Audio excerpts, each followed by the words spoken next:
Hello guys, അസ്സലാമു അലൈക്കും. എല്ലാവർക്കും പുതിയൊരു വീഡിയോയിലേക്ക് സ്വാഗതം. അപ്പോൾ എല്ലാവരും സുഖമായിട്ടിരിക്കണോ? ഞാനിവിടെ അടിപൊളിയായിട്ടിരിക്കണം കേട്ടോ. ഇന്ന് ഞാനൊരു അടിപൊളി റെസിപ്പി ആയിട്ടാണ് വന്നിട്ടുള്ളത്. അവിയലിൻ്റെ വളരെ സിമ്പിളായിട്ടുള്ളൊരു റെസിപ്പിയാണ്. അപ്പോൾ നമുക്ക് നേരെ വീഡിയോയിലോട്ട് പോവാം.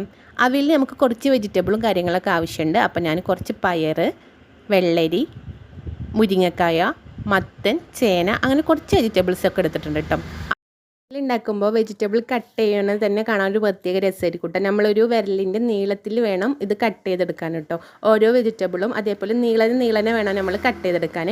അപ്പോഴാണ് അത് കാണാൻ തന്നെ ഒരു പ്രത്യേക ഭംഗി ഉണ്ടാവും. അപ്പോൾ ഞാൻ ഇതേപോലെ തന്നെ എല്ലാ വെജിറ്റബിളും ഒരു വിരലിൻ്റെ വലിപ്പത്തിലാണ് കേട്ടോ കട്ട് ചെയ്തെടുക്കുന്നത്. അപ്പോൾ ഞാൻ ആദ്യം തന്നെ വെള്ളരിയാണ് കട്ട് ചെയ്തെടുക്കുന്നത്. അപ്പോൾ കട്ട് ചെയ്യുമ്പോൾ ഇതേപോലെ ഇങ്ങനെ കഷ്ണങ്ങളാക്കാൻ ശ്രമിക്കുക കേട്ടോ.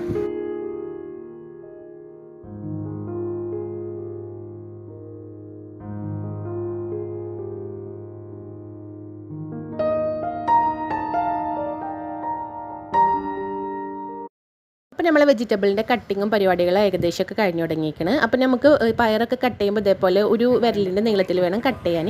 ഇനി നമുക്ക് ഇതിലേക്ക് കുറച്ച് തേങ്ങ ആവശ്യമാണ് കേട്ടോ. ഞാനൊരു മുറിയോളം തേങ്ങയാണ് ഇതിലേക്ക് എടുത്തിട്ടുള്ളത്. അത് ഞാൻ ജസ്റ്റ് ഒന്ന് ചമ്മന്തി പോലെ അരച്ചെടുക്കുക കേട്ടോ. അപ്പോൾ അതിലേക്ക് ഞാനൊരു 4 പച്ചമുളക് ഇട്ട് കൊടുത്തിട്ടുണ്ട്. അതിനുശേഷം ഇനി കുറച്ച് ഉപ്പിട്ട് കൊടുക്കണം കേട്ടോ. ഇവിടെ ഒരു 1/4 ടീസ്പൂണോളം ഉപ്പാണ് ഞാൻ എടുത്തിട്ടുള്ളത്. 1/4 ടീസ്പൂണോളം ഉപ്പിട്ടതിന് ശേഷം നന്നായിട്ടൊന്ന് ചമ്മന്തി പോലെ അരച്ചെടുക്കണം കേട്ടോ. അപ്പോൾ നമ്മളെ വെജിറ്റബിൾസൊക്കെ അരിഞ്ഞ് കിട്ടിയിട്ടുണ്ട്. ഞാൻ 1 കപ്പോളം മത്തൻ അരിഞ്ഞ് വെച്ചിട്ടുണ്ട്. 1 കപ്പോളം പയറാണ് കേട്ടോ പിന്നെ ഞാൻ എടുത്തിട്ടുള്ളത്. ഒരു 1.5 കപ്പോളം നമുക്ക് വെള്ളരി അരിഞ്ഞത് ആഡാക്കാം. അതിനുശേഷം ഞാൻ ഒരു 1.5 കപ്പോളം തന്നെയാണ് ചേന എടുത്തിട്ടുള്ളത് കേട്ടോ. ചേന വെള്ളരി ഞാൻ കുറച്ച് മുൻതൂക്കം കൊടുത്തിട്ടുള്ളത്. ഇനി നമുക്ക് ഇതിലേക്ക് കുറച്ച് മുരിങ്ങക്കായും കൂടി ഇട്ട് കൊടുക്കാം കേട്ടോ. മുരിങ്ങക്കായ ഞാനൊരു 2 മുരിങ്ങക്കായോളം എടുത്തിട്ടുണ്ടാവും. ആ മുരിങ്ങക്കായും കൂടി ഇട്ട് കൊടുത്തതിന് ശേഷം നമുക്ക് ആവശ്യത്തിന് ഉപ്പിട്ട് കൊടുക്കാം. എനിക്കിവിടെ ഒരു ഏകദേശം ഒരു 3/4 ടീസ്പൂണോളം ഉപ്പ് ഞാൻ എടുത്തിട്ടുണ്ട്. നമ്മൾ തൈര് ചേർക്കണോണ്ട് അത്യാവശ്യം പുളി ഉണ്ടാവും. അപ്പോൾ ഉപ്പ് നമ്മൾക്ക് അതിനനുസരിച്ച് ഇട്ട് കൊടുക്കാം കേട്ടോ. ഇനി കുറച്ച് വെള്ളം കൂടി ഒഴിച്ചെടുത്തതിന് ശേഷം ഞാൻ കുക്കറിലാണ് കേട്ടോ ഇത് വെക്കുന്നത്. അല്ലെങ്കിൽ സാധാ പോലെ വേവിക്കണവർക്ക് സാധാ പോലെ വേവിക്കാം. ഞാൻ കുറച്ച് വെള്ളം കൂടി ഒഴിച്ചതിന് ശേഷം ഒരു വിസിൽ അടിക്കാൻ വേണ്ടിയിട്ട് ഞാൻ കുക്കറിൽ വെക്കുന്നുണ്ട് കേട്ടോ.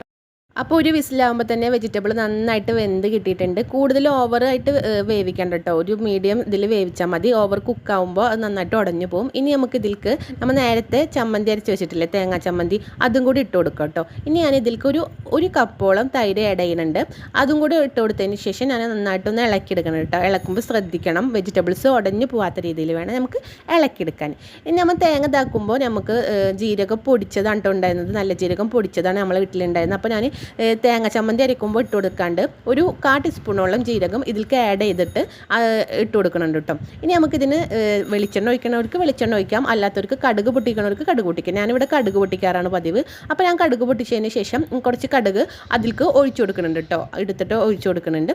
അതുകൂടി കഴിഞ്ഞപ്പോൾ നമ്മളെ അവിയൽ സെറ്റായി കിട്ടിയിട്ടുണ്ട്. അപ്പോൾ ഇത്രയുള്ള വളരെ സിമ്പിളായിട്ടുള്ളൊരു ഡിഷാണ് അവിയൽ എന്ന് പറഞ്ഞാൽ. അപ്പോൾ എല്ലാവർക്കും ഇഷ്ടപ്പെടും.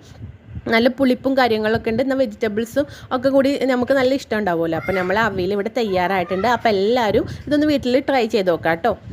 അപ്പോൾ ഇത്രയുള്ളൂ. നിങ്ങൾക്ക് എൻ്റെ വീഡിയോസ് ഇഷ്ടമാവണമെങ്കിൽ ലൈക്ക് ചെയ്യുക, ഷെയർ ചെയ്യുക, കമൻറ്റ് ചെയ്യുക. ബൈ.